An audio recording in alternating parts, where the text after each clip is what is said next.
Base po sa latest weather satellite image, kaninang alas 5 ng umaga ay naging ganap na super typhoon na itong si Bagyo Juan at kasalukuyan pong binabaybay itong West Philippine Sea.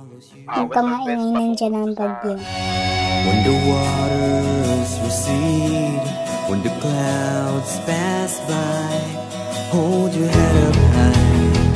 Oh, the sun will shine.